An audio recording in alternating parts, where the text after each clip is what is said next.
If you're interested in the story behind the business headlines, check out Big Technology Podcast, my weekly show that features in-depth interviews with CEOs, researchers, and reformers in business and technology. Hi, I'm Alex Kantrowitz. I'm a longtime journalist, CNBC contributor, and the host of the show. I empty my Rolodex every Wednesday to bring you awesome episodes, so go check out Big Technology Podcast. It's available on all podcast apps. Would love to have you as a listener.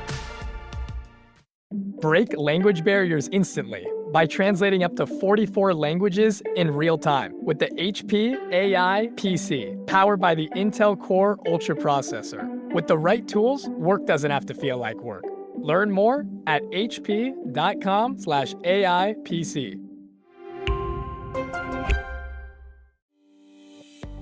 Hey, I'm Kwame Christian, and you are about to step into the world of Negotiate Anything, the #1 negotiation podcast in the world where we teach you how to make difficult conversations easier while getting more of what you want in the process. Each episode is packed with practical tips and strategies from the experts. We delve into negotiation, conflict resolution, and leadership skills that are crucial in both business and in life. Whether you're closing a deal, managing a team, or navigating personal relationships, Negotiate Anything provides you with the tools you need to succeed. Our conversations are real, relatable, and most importantly, rooted in practicality. So if you're ready to transform your conversations and elevate your negotiation skills, join me on Negotiate Anything. Subscribe and listen on Apple Podcasts, Spotify, or wherever you love to listen. Let's make every conversation a winning negotiation. Barry, thanks for joining us today. Thanks for inviting me. No, it's my pleasure. You come highly recommended, my friend. So how about you get us started by telling us a little bit about yourself and what you do? I'm a professor at Yale, where I've taught now for some 32 years. I teach strategy, game theory, and negotiation, which is, of course, why I'm here.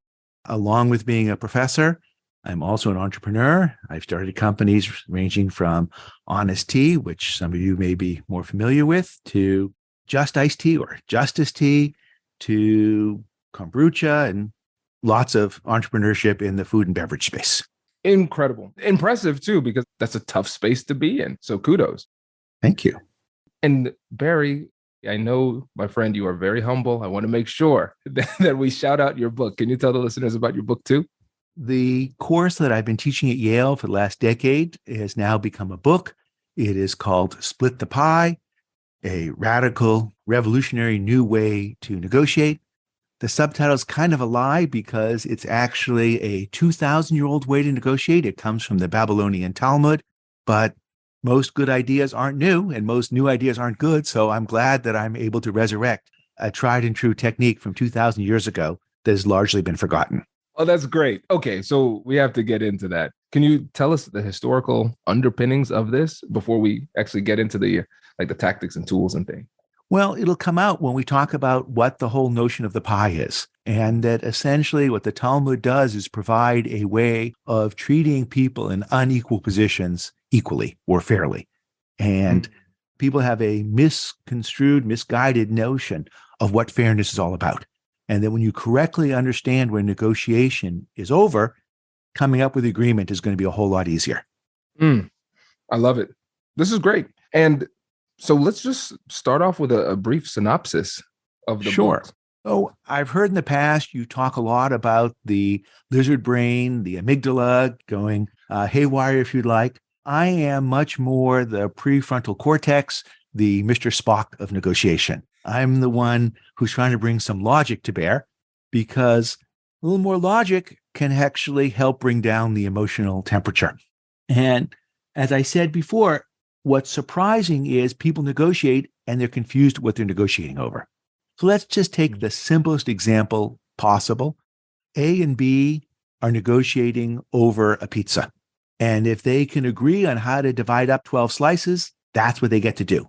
But if they can't agree, A will get 4 slices and B will get 2 slices.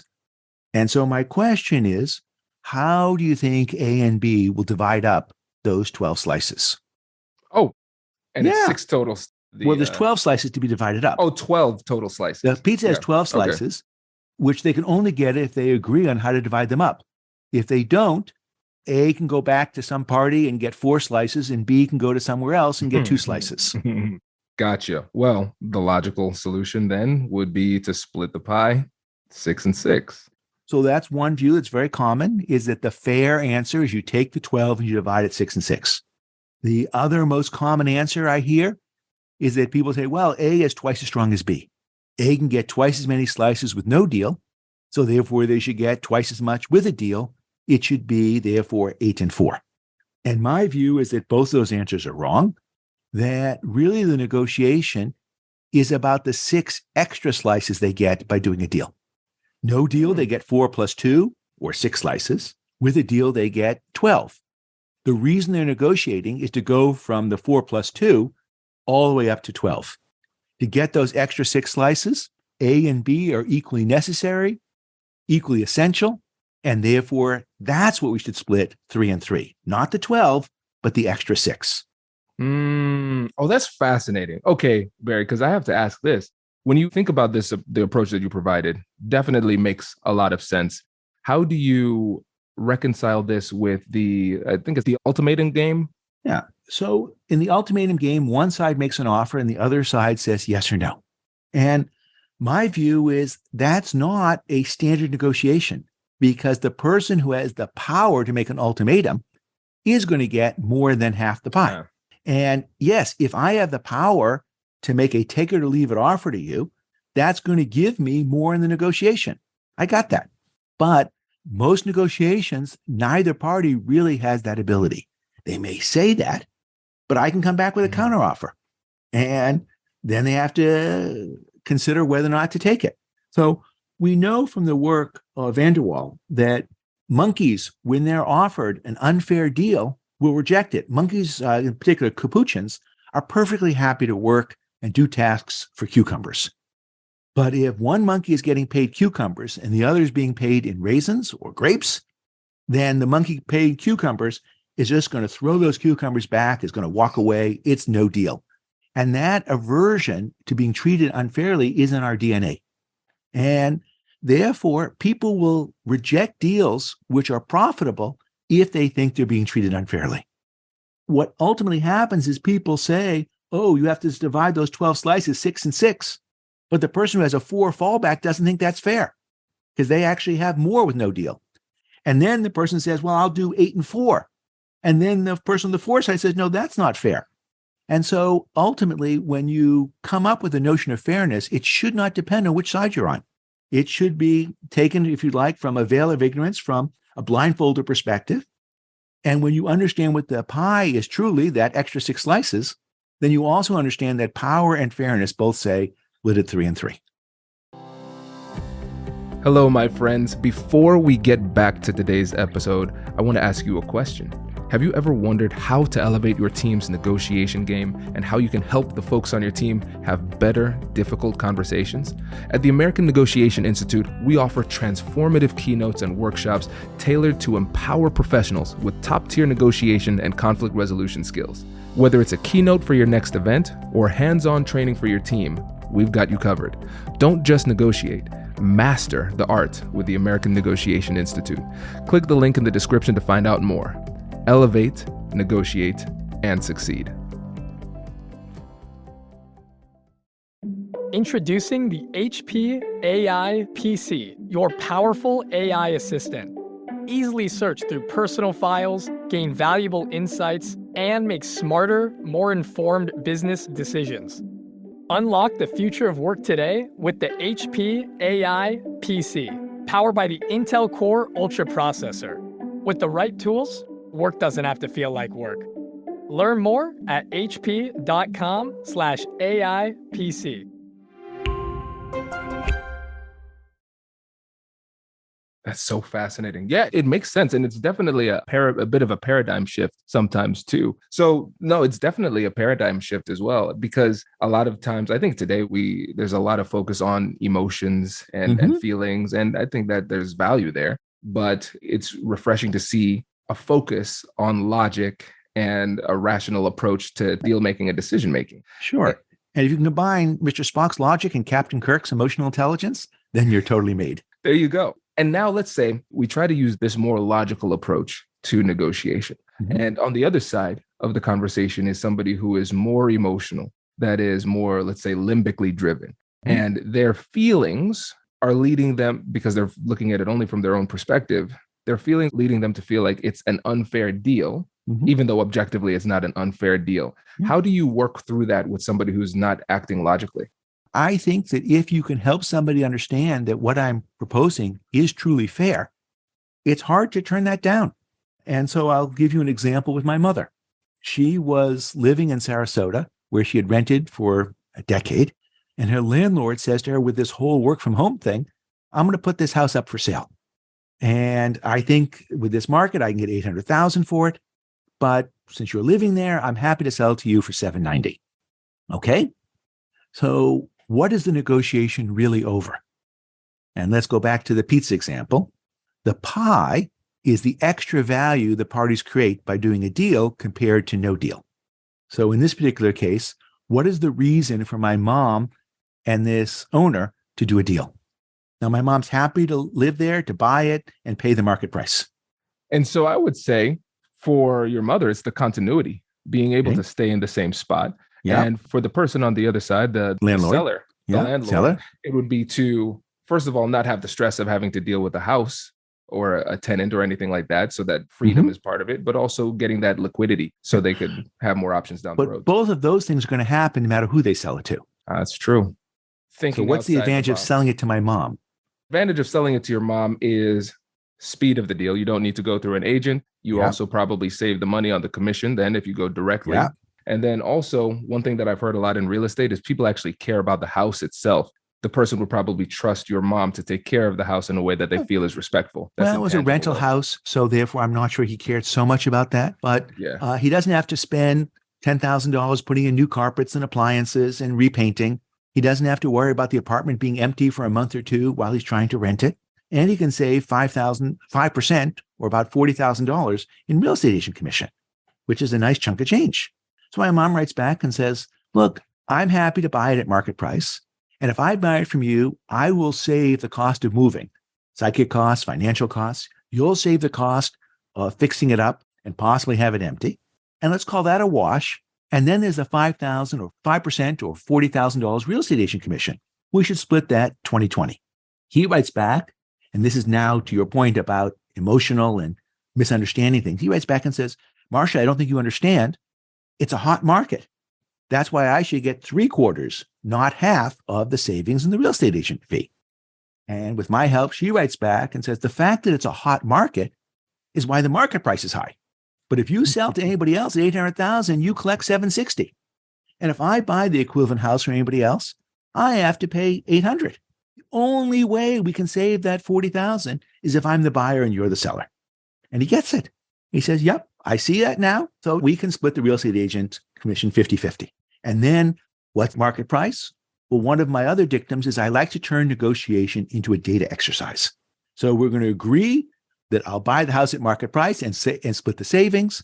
And as for what the right market price is, there were 5 other houses that had sold on that very street in the last 6 months because it's a development. They're all kind of similar. So you adjust them for the size of the house. I think we got a number like 783, 512, or in that range. And then we split the agent fee. And then he gets true religion and says, why are we each hiring separate lawyers? Why don't we just hire one lawyer to do the closing and save another $3,000? Brilliant. This is a really great example of what we've been talking about the whole time, obviously. But I think one of the other things that I can take from this, and I'd love to hear your thoughts on this too, is that when the person on the other side, the seller, got more emotional and said, no, I deserve more because of these reasons, which were not logical considering the circumstances, the response was to maintain that same logical approach in the face of emotionality. And it seems like a lot of times people get drawn down into this unproductive emotional back and forth instead of staying true to the logical approach. As my colleague Dalian Kane says, you don't fire with fire, you fight fire with water. The goal is when you see somebody else reacting crazy way, you want to help them put out the fire. So you have to explain to people not only why the pie logic is correct, you also have to show them sometimes why the logic they're using is incorrect. And I think that's 100% true. Absolutely. Now, how we do this, we have to do it with tact too, because sometimes when somebody is confronted with the reality that they are acting illogically or irrationally, that could trigger defensiveness, which can inflame some of that. So when you're countering or challenging somebody's logic, how do we actually do that? It's less threatening when I tell them what I'm offering them is to treat them fairly, because they've often said, hey, I'm giving you a fair deal. And so if you can explain what fairness really means, I'm not trying to take advantage of you. That's something that people are much more open to.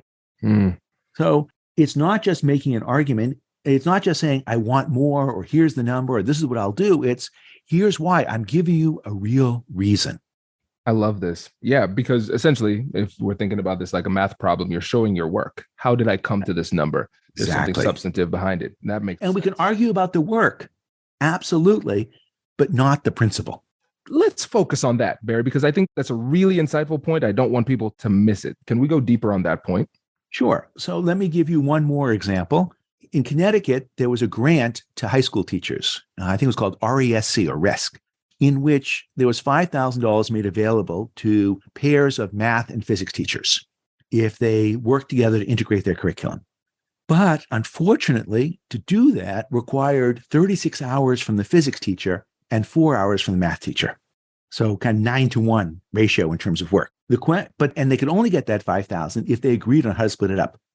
By which I mean, if the math teacher didn't like the proposed division, says, I'm not doing it, that grant goes away. So the question is, what's the pie in this negotiation and how should they divide it up? So let's start with the wrong answers. Wrong answer number 1, give all $5,000 to the physics teacher because they're doing more work. No. Wrong answer number 2, just divide it $2,500. That's not fair because the physics teacher is doing a lot more work than the math teacher. Case 3, divide it up in the same ratio as the work. $4,500 for the physics teacher, $500 for the math teacher. Now, if I were the math teacher, I'd say in that case, I'd much rather be the physics teacher. I'd much rather do 36 hours of work and get paid $4,500 than do 4 hours of work and get paid $500. So that also tells you that isn't really fair. So let's think about what actually is fair. The pie here is not the 5,000. It's the extra amount above what it would normally take to get these people to do 40 hours of work. So because we're just talking, then we use a simple number. Let's say that overtime for teachers is $50 an hour, which translates to $100,000 a year. Well, that means that the math teacher is being asked to do 4 hours or $200 of extra work, and the physics teacher is being asked to do $1,800 of extra work. That's 36 hours. So therefore, it would take $2,000 to compensate them for the work. The extra amount, the pie, is the $2,000 to $5,000. That $3,000, which is really compensation above what it would take to do that work.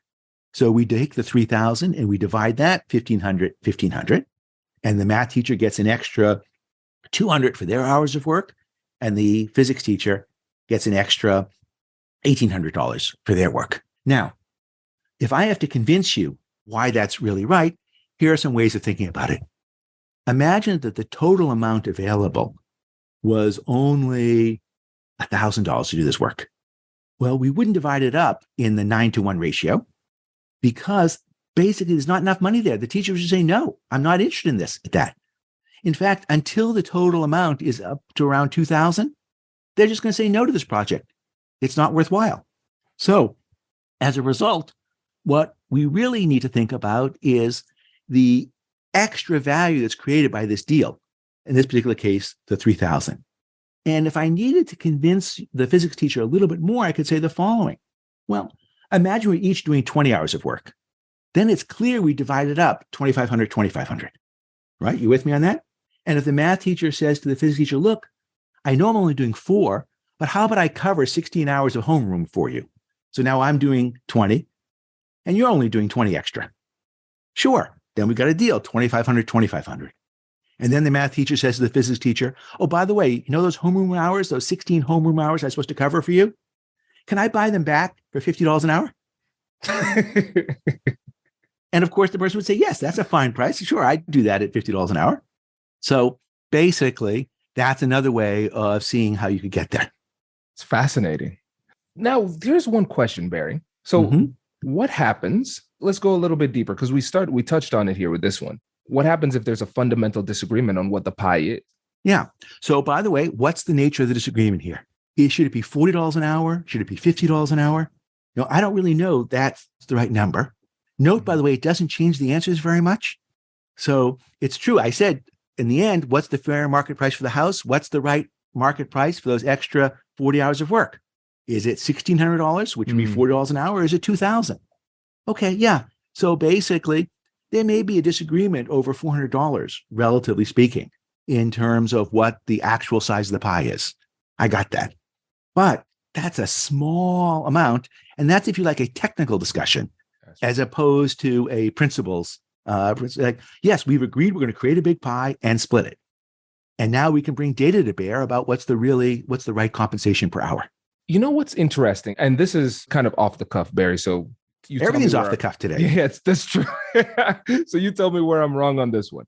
It seems like using this more principled approach essentially lays down the ground rules for a much more productive conversation because you set some parameters with which people can negotiate with it.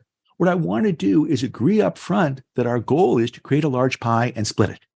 And once I've done that, now I can be much more open with you about what we're trying to achieve because I don't have to watch my back the whole time. And I also know we're going to have a deal and we can focus on the things that we like about the deal. Namely, how do we expand the pie as opposed to the parts that are challenging, which is how much am I going to get?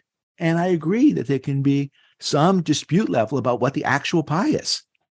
But that's more of a data exercise. So in my own life, the place that this really came into play was when we sold Honest Tea to Coca-Cola.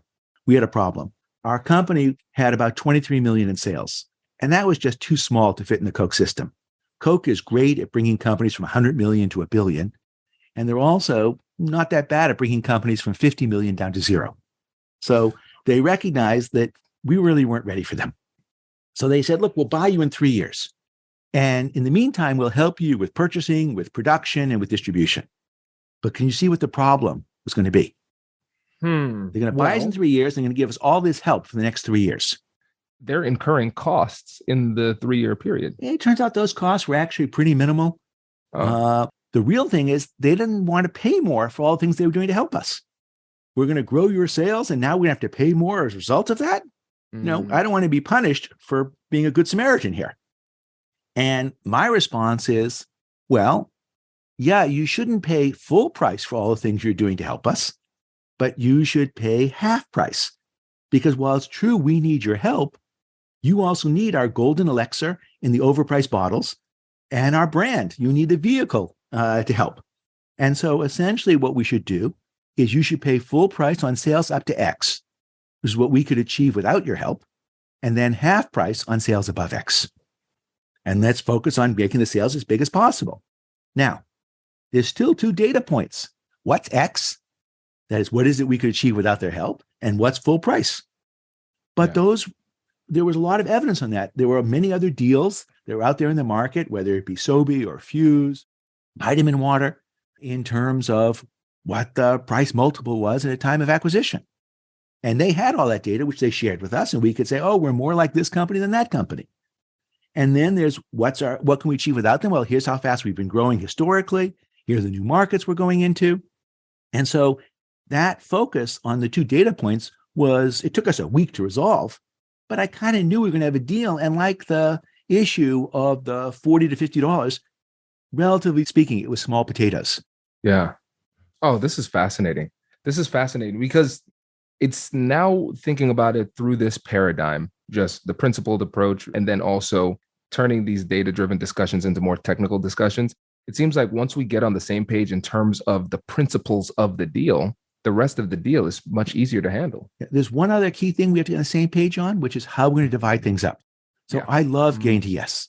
I think it's a great book. It helps us focus on interest rather than positions, but it says almost nothing about how we should divide things up.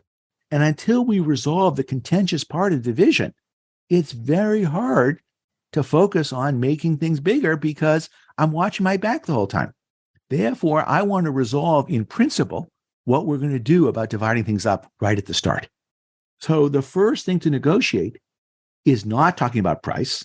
is not even talking about interests versus positions. It's talking about how we're going to negotiate. So do you want to act like a jerk and make ultimatums and lie and use anchoring and try and start with high prices and all these things? Or would you like to act in a rational way where we can think about how to create a large pie and split it? I vote for option 2. How about you? Yeah, same. This is great. And one of the things that I've heard you talk about in this interview, but I want to get it and say it explicitly here, is that it sounds like we are being very transparent with our approach. We're making it clear, and we're actually saying, I want to treat you fairly. This is my approach. And we're putting our cards on the table in that regard. Am I getting that right? Absolutely. I mean, like I said, if you don't treat people fairly, they're going to clam up. They're going to be like those capuchins and throw the cucumbers back at you. So sometimes you can do it and get away with it because they don't appreciate they're being treated unfairly. Although even there, just like the little kid who doesn't have the vocabulary to verbalize why they're being treated unfairly, the other side may not be able to explain why they don't think your offer is truly fair, but they sense it. And go back to the 8-4 pizza case. The person who's getting the 4 slices doesn't think they're being treated fair, even if they haven't figured out yet the notion of the pie. Yeah. Oh, that's fascinating. That is fascinating. Yeah. And I think it's really powerful and important for us to actually use these words, because I think a lot of times we almost hope that people will assume best intentions with what we're doing, but there's real power in actually saying fairly and principled approach. And I mean, it's the F word in negotiation, fair. Yeah. But people throw it around. I'm giving you a fair deal. Take it. And it ain't fair. Yes. This is great. And one of the things that you, in this prep that you sent me here, which again was very, very helpful, is that the first bullet point was you don't need to be a jerk to succeed. Yeah. Can you go deeper into that one? Sure. I mean, one of the things that I love about my students at Yale is they care about making the world a better place. Expression is called repairing the earth. In Hebrew, it's tikkun olam. And they are empathetic. They are smart. They are compassionate until they start negotiating. And then some disorder takes over and they think they have to be a jerk. Well, it turns out, 1, they're bad at being jerks. And 2, it's not helpful in negotiation. So they misrepresent to each other. They walk away. They just do everything wrong. They think that being empathetic is going to lead them to be taken advantage of. And it's true. If you just are being friendly out there and open up and give all the information, other sides can walk all over you. And so my students come into the course mostly very apprehensive about this because they don't like negotiating. And then there are some students who really love negotiating. I'm even more worried about them because they're out there really good at taking advantage of others. And once they have a principle they can apply and they understand that we're going to split the pie, now all of those things that make them great, their empathy, their curiosity that you've talked about in many cases, especially when it comes to race relations, are things that actually allow them to find avenues to solve problems together. Yes. I love it.